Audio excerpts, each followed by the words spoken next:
Yeah. Okay, I'm live again. Thanks. I had a haircut yesterday. All right, so I started the new stream, but nobody's found me yet. Yeah, thanks.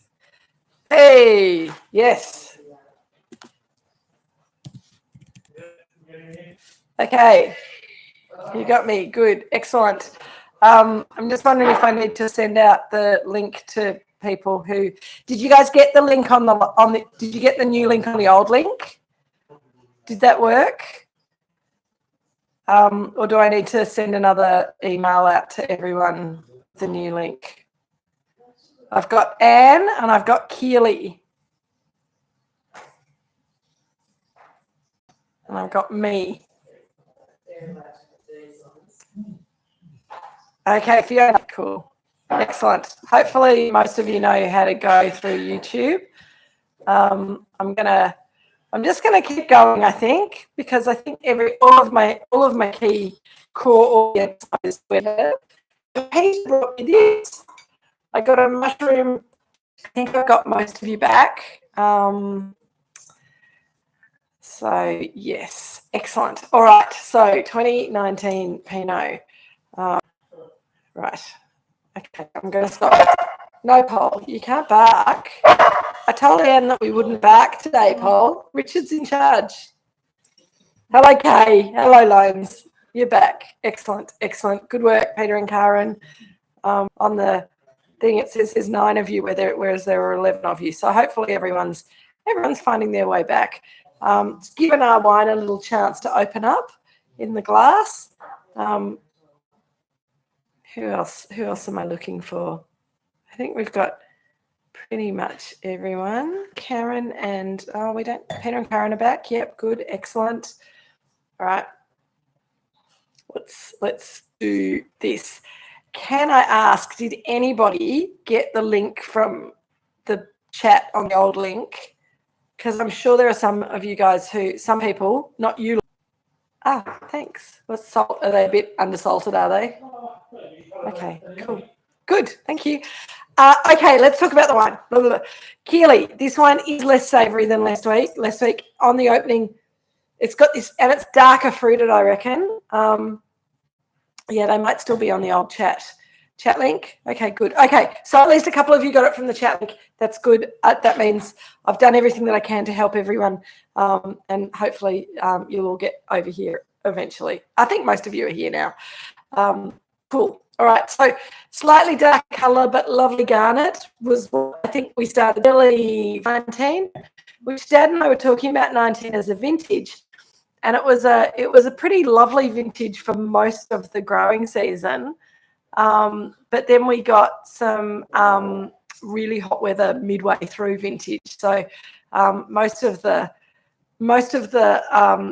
growing season was kind of nice and slow and progressive, but then we just got some hot weather right at the end, which kind of took it over from red fruited to dark fruited, gave it more of that voluptuousness, more sort of exotic Moroccan kind of spice than it might have otherwise had. So I love this one, and I think, to be honest, well, I'm always honest with you. Let's make sure that's clear, but whenever I have a wine that's a couple of years older than their current release, it always makes me think, I wish that we could legitimately hold our wine back for a bit longer and release it with a little bit more age. I think there would be some people out there who wouldn't understand either the fact that the wine was older on the market, but also the savouriness and the complexity that you get from that extra age. I think people who weren't kind of as in tune with these wines as we are might be a little confused by them. But yeah, I think this is gorgeous. Real Moroccan spice, Karen.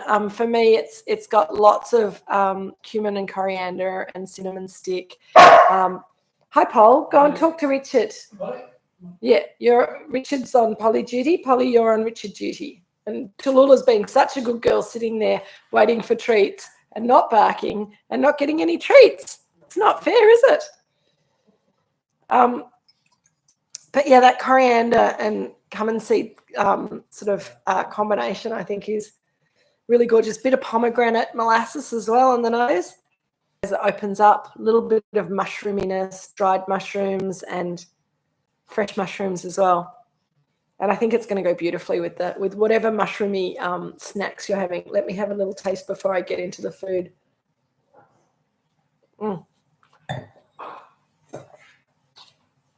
It still looks really quite young and fresh, but there's there's a richness and a roundness to it that has developed with that little bit of bottle age, which I think is rather wonderful. Fab with the crepes. You've got plum sauce with yours, Kate. I think that's a great combination. So I'm going to have a little bite of my crepe just as is. I've got some sour cream to dip mine into. I'm going to try it first without the sour cream. I do love this recipe. I love this recipe because as well as beautiful flavours, awesome in the food. So you get that lovely tender softness of the mushroom that's been cooked down with the onion. It's just onion and salt and pepper and mushroom. It's so simple, but it's got lovely concentration. I keep thinking next time I make it, maybe I'll just put a little bit of truffle in or a little bit of porcini mushroom powder or something. It doesn't really need anything else. I thought about cooking the mushrooms with some thyme, but that's not in the recipe either. And I don't think it needs it at all. It's just a lovely flavour combination. Mushrooms, onions, cooked down slowly in their own juices. That really nice and thin crepe, really soft area to it with the gorgeous breadcrumbs and things, and fried in a pan. Andrew made a keto venison stroganoff on buttered cabbage, switching out the wine for vodka lime sodas, unfortunately. Oh, Shell, when you're off the keto, I get to vegan for a week, and it did make me feel really, really good. So I keep thinking that maybe I might go back and do that for a little while again from time to time. But at the moment, I'm really enjoying this Pinot. This is pretty, actually, oh no, it's not vegan. It's got egg in the egg wash. But apart from the egg in the egg wash and the egg in the crepes, it's almost vegan. It's definitely vegetarian. I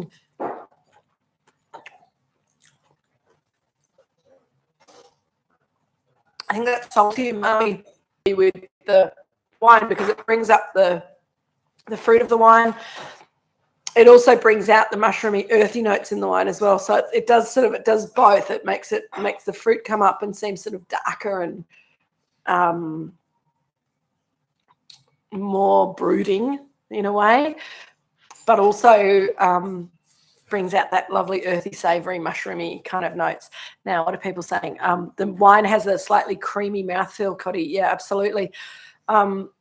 Karen's saying that it goes brilliantly with the flaky pastry on the beef and mushroom pies. I bet it does, actually. I think that would be delicious. The sauce that goes with these potato mushroom pockets has a bit of coriander and a hint of harissa. Would also go really well. And I was thinking when I was putting together my food match for tonight that this would be another one. This would be a wine that could handle a bit of chili spice quite nicely. Not too much, just enough to just kind of work really good. David, yours was vegan except for loads of buttercream and eggs. Yeah, exactly. It's almost vegan. I've just put some cream on mine now, so it's not at all.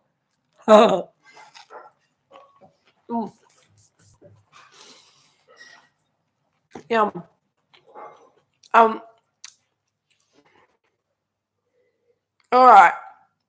So what is it about these savoury foods that really makes Pinot taste so delicious? It's really interesting, isn't it? Because I think it needs to be the right kind of Pinot Noir. Someone not well in the background. Yes, Jill, that's Jill coughing in the background, Keely. I think she's all right. She might have just... You all right, Jill? No, it's Polly barking. It wasn't Polly barking. She's got a new bark. She's got a new bark. No, we blame it all on Polly now. I'm kicking the table. Yeah, Jill's got a little cough, but it might just be a little tickle in her throat from a breadcrumb. It was a breadcrumb that went down the wrong way. She was getting too excited. Oh, Pete's done. Pete, can you just bring that plating over here and show people because it looks Fab. Pete's the plating king. Up a bit higher. Up a bit higher. Look at that. Hey? Bet you wish you had one of those. Polly does have a bad cough, Keely. I have another one. No, you're being a good girl. Don't start being naughty now, Richard. He's got distracted by his phone.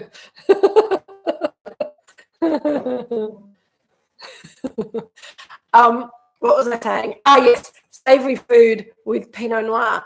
Why does it work so well? Well, I don't think it does have enough structure as well as enough fruit density to stand up to the flavours and the textures of the food. So if you ever have a Pinot that you kind of think is yummy when you first sip it and it gets less yummy, character is layered, or whether it's just sort of one or two sort of aromas and flavours that are dominant. Because I think that we're seeing evolution in. I think that there's a lot of Pinots in Australia that are being made less like this, with the tannin structure and the acid and the layers of flavour. And Pinot now being Pinot is a nice sort of aperitif style, but it doesn't really work so well with food. Oh, Richard, can you please concentrate on Molly, because it really makes it unpleasant for people when she's barking through the computer. They can't hear me. One job. He's very busy on his phone. How well does Pinot work with chocolate? And that's an interesting. Are you saying how well does Pinot Noir work with chocolate, or are you asking me whether I think Pinot Noir works with chocolate?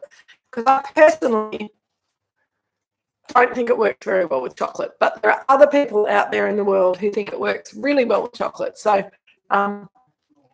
if you enjoy Pinot Noir with chocolate, then I think that's awesome. For me, I think that the acid and the tannin in Pinot right Shiraz that's got a chocolate